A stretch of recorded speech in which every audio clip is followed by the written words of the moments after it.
Bom dia, é sábado, 4 de julho de 2026. Esse é o irmão David Erickson em Jeffersonville, Indiana. Agora, a carta das águias reunir-se do Branham Tabernáculo e do irmão José Branham. Querida noiva perfeita, mas ao vermos a astúcia do inimigo, percebemos que nunca vivemos um dia como este. É o dia mais astuto e enganador. E quando vejo isto, percebo que o cristão precisa estar hoje mais alerta do que alguma vez esteve em qualquer época. O irmão Branham proferiu estas palavras à noiva há quase 61 anos. Como era a astúcia do inimigo há 61 anos em comparação com agora?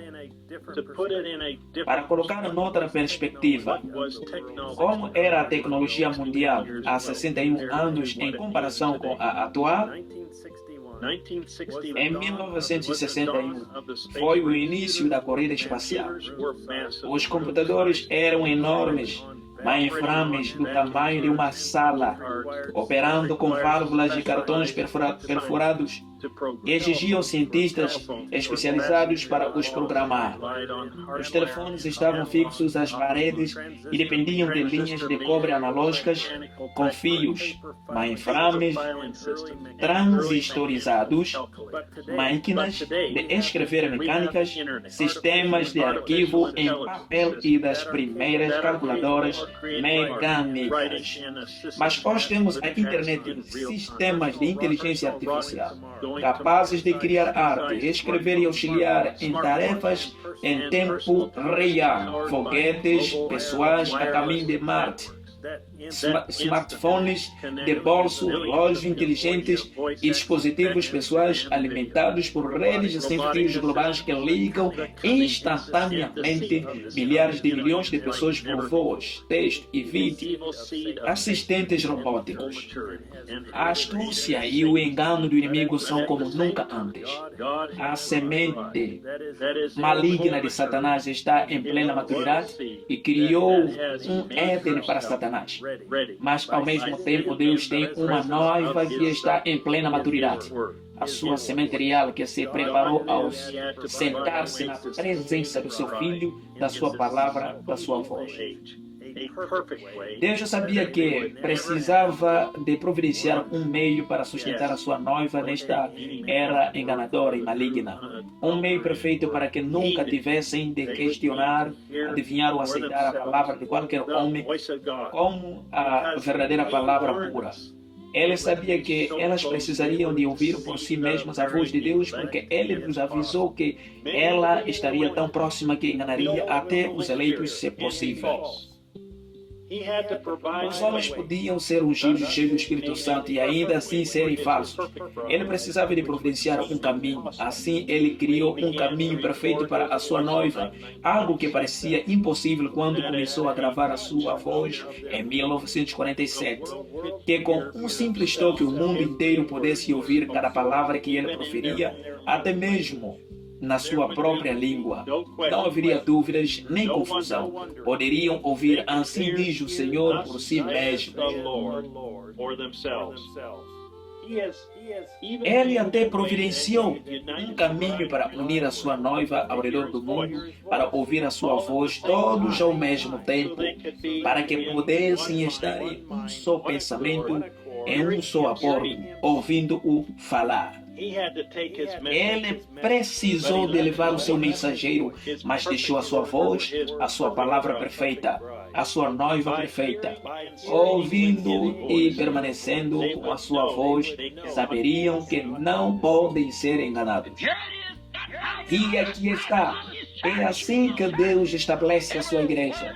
Cada palavra segundo a sua espécie. Nem só de pão viverá o homem, mas de toda a palavra que sai da boca de Deus. Sabemos que isto significa acreditar em cada palavra que o Espírito Santo profere.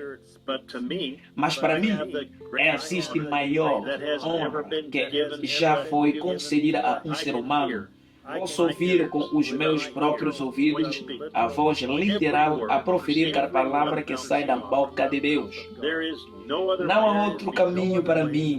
Deus providenciou muitas formas de salvar os seus filhos, mas para mim, Deus providenciou um caminho perfeito para aperfeiçoar a sua noiva.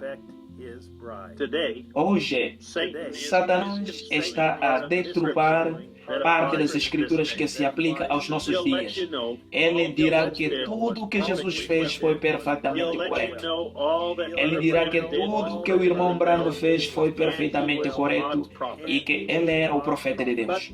Mas quando se trata de se apresentarem como a própria voz de Deus devidamente justificada nas suas igrejas, dirão que isso não se aplica aos dias de hoje, que se trata do ministério.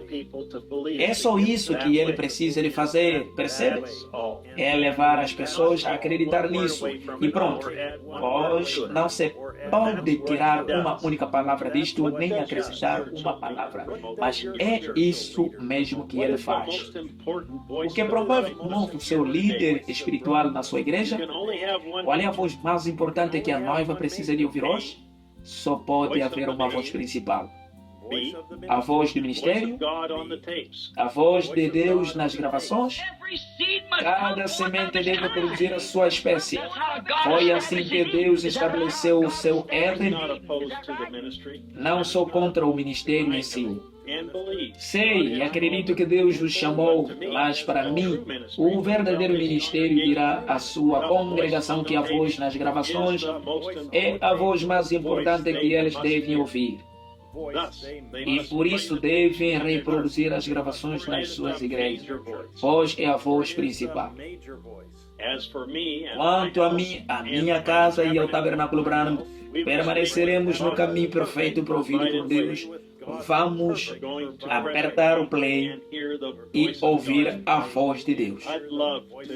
Gostaria de convidar o mundo a juntar-se a nós para ouvir esta voz este domingo, às 12 horas em ponto, hora de Jeffersonville, enquanto nos unimos mais uma vez em torno do caminho que Ele escolheu para os dias de hoje. Irmão José Brando, mensagem, o Éden de Satanás, de 29 de agosto de 1965. Escrituras para ler antes de ouvir a mensagem. Segundas de Timóteo, capítulo 3, verso 1 a 9. Apocalipse, capítulo 3, verso 14. Segundas de Tessalonicenses, capítulo 2, verso 1 a 4. Isaías, capítulo 14, verso 12 a 14. E Mateus, capítulo 24, verso 24. Até a próxima. Que Deus vos abençoe e shalom.